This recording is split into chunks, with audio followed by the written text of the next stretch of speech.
নমস্কার বন্ধুরা, ফেমাস জুলুন্স কিচেনে আপনাদের সবাইকে স্বাগত জানাই। আজকে নিয়ে এসেছি অনুষ্ঠান বাড়ির মতো লাল শাক ভাজা। এই রেসিপি কিভাবে বাড়িতে তৈরি করবেন আর একদম পারফেক্ট যাতে একদম অনুষ্ঠান বাড়ির মতোই হয়, সমস্ত কিছু টিপস আমি বলে দেবো। আপনারা শুধু দেখতে থাকুন আমার সাথে থেকে।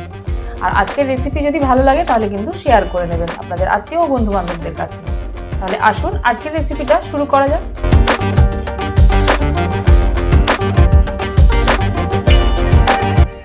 রেসিপি তৈরি করার জন্য প্রথমে ফ্রাই প্যান বসিয়েছি। ফ্রাই প্যানের মধ্যে পোস্ত দিয়ে দিয়েছি 1 টেবিল স্পুন মতো। পোস্তটা হালকা করে ভেজে নেব, খুব বেশি নয়, বেশ সুন্দর, বেশ ক্রিস্পি হবে সেরকম আর কি ভাজতে হবে। ভেজে নেওয়ার পর এটা নামিয়ে নিয়ে এর মধ্যে আমি ড্রাই রোস্ট করব চিনে বাদামটা। দেখুন আমার পোস্ত ভাজা হয়ে গেছে, এখন আমি এটা নামিয়ে নিচ্ছি। ওই একই ফ্রাই প্যানে আবারও আমি চিনে বাদাম দিয়ে দিলাম। চিনে বাদামটা এখন একটু ভালো করে ভেজে নেব।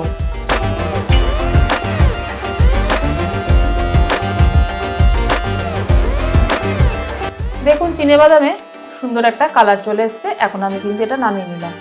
এখন একটা কড়াই বসিয়েছি, কড়াইয়ের মধ্যে পরিমাণ মতো সর্ষের তেল দিয়ে দিলাম।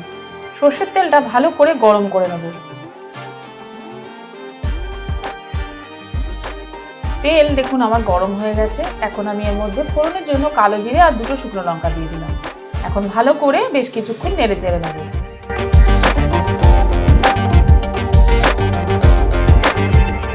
এখন আমি কয়েকটা কলাইয়ের ডালের বড়ি দিয়ে দিলাম। বড়িটা ভালো করে লাল লাল করে ভেজে নিচ্ছি। এবার লাল লাল করে বড়ি ভাজা হয়ে গেছে, এর মধ্যে এখন শাকটা দিয়ে দিলাম। আমি আগে থেকেই লাল শাক নিয়েছিলাম, এই শাকটা ভালো করে কেটে ধুয়ে পরিষ্কার করে রেখে দিয়েছিলাম। এখন আমি শাক অ্যাড করলাম। শাক দেওয়ার পর এর মধ্যে আমি এখন দিয়ে দেব পরিমাণ মতো নুন আর হলুদ। বেশি হলুদ দেব না, যেহেতু লাল শাক, তাই সামান্য একটুখানি হলুদ দেব। এবার ভালো করে নেড়ে চেড়ে দিয়ে তারপর ঢাকা দিয়ে আমি হতে দেব। আর এই যে শাকের জল থেকেই শাকটা খুব সুন্দরভাবে সেদ্ধও হয়ে যাবে। দেখুন আমি এখন কিন্তু ঢাকা দিয়ে দিলাম। চলে এলাম 5 মিনিট পরে, ঢাকাটা খুলে নিয়ে ভালো করে নেড়ে চেড়ে নিচ্ছি। আমার চ্যানেলে আরও অনেক রকমের শাকের রেসিপি আছে, আমি সেই লিঙ্কগুলো ডিসক্রিপশন বক্সে দিয়ে দেবো অথবা আই বাটনে দেওয়া থাকবে, আপনারা চাইলে সেখান থেকে দেখে নিতে পারেন।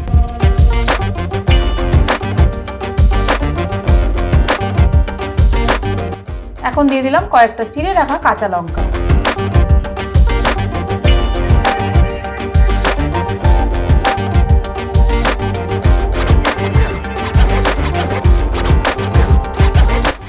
আবারও ঢাকা দিয়ে দিচ্ছি। এই একই পদ্ধতিতে আমি শাকটা তৈরি করে নেব। এখন কিন্তু ঢাকাটা খুলে নিয়ে আর আমি ঢাকা দেব না, এইভাবেই মিডিয়াম ফ্লেমে কিন্তু শাকটা হতে দেব, যেহেতু শাকের থেকে জল অনেকটাই শুকিয়ে গেছে। দিয়ে দিলাম ভাজা মশলা। ভাজা মশলার মধ্যে আমি দিয়েছি এখানে জিরে, শুকনো লঙ্কা আর গোলমরিচ হালকা করে ভেজে নিয়েছি খালি কড়াইতে, তারপর পাউডার বানিয়ে এর মধ্যে একটু দিয়ে দিলাম। এটা দিলে না একদম দারুণ একটা টেস্ট আসে এবং সেন্টটাও খুব সুন্দর হয়। দেখুন আমার কিন্তু শাকের একদম জল শুকিয়ে গেছে, ঝরঝরা হয়ে এসছে। এই পর্যায়ে আমি এখন দিয়ে দেবো যে ভেজে রাখা পোস্ত আর চিনে বাদামগুলো। দিয়ে দিলাম পোস্ত ভাজা আর বাদাম।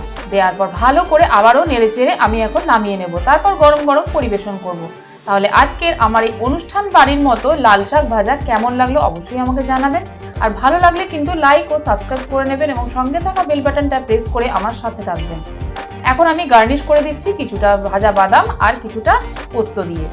তাহলে আজকের মতো এই পর্যন্তই। আবারও চলে আসবো একটা নতুন রেসিপি নিয়ে। সঙ্গে থাকুন, সুস্থ থাকুন, ভালো থাকুন। ধন্যবাদ।